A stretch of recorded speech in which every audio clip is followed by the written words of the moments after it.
Treasurer Jim Chalmers has conceded he should have been emphatic in ruling out future changes to tax breaks on the family home in a series of interviews this morning.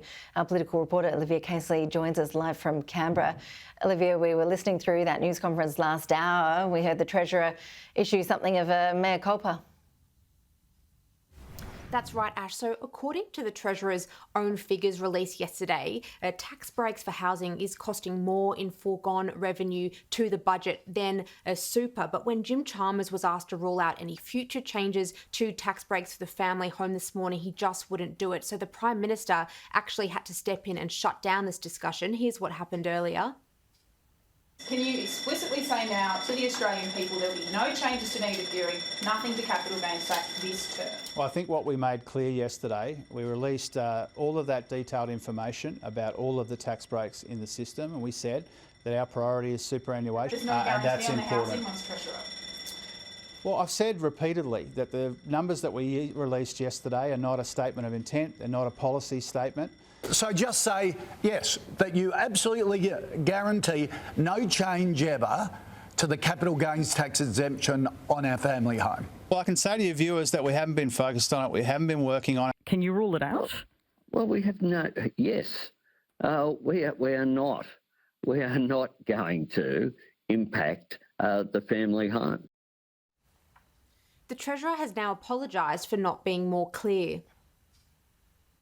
You know, I don't want to get into the practice of coming before you each day and working through hundreds of billions of dollars of tax concessions and playing the same rule in, rule out game, but I should have done that when it came to the family home this morning. And I'm happy to say that. I'm very prepared to say that, and I'm happy to tell you why.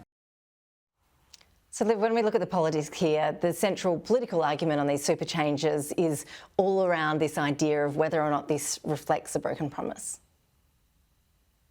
And that's what the opposition has been trying to say today. We know that this change will impact super balances over $3 million, and it's going to impact around 80,000 Australians. But the opposition says that the government's actually being quite tricky on this. The catch is that this is an index, so we don't know how many people it's going to scoop up with inflation. Opposition leader Peter Dutton was pretty emphatic this morning. He says that the coalition will repeal this super tax if they win the next election.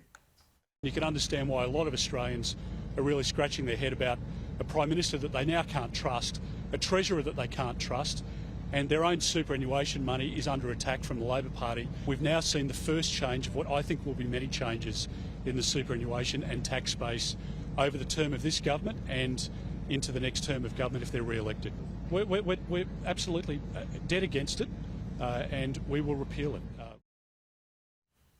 Here's what Mr Chalmers had to say when asked about this indexation issue.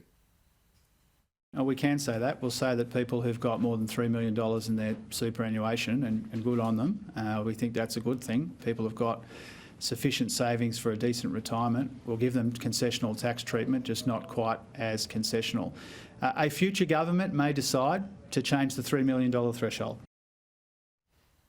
As we know, Ash, the government is staring down a huge budget deficit, a structural deficit, but it remains to be seen whether they will tinker with property tax breaks in the future. While that may be good policy, it's certainly tricky politics.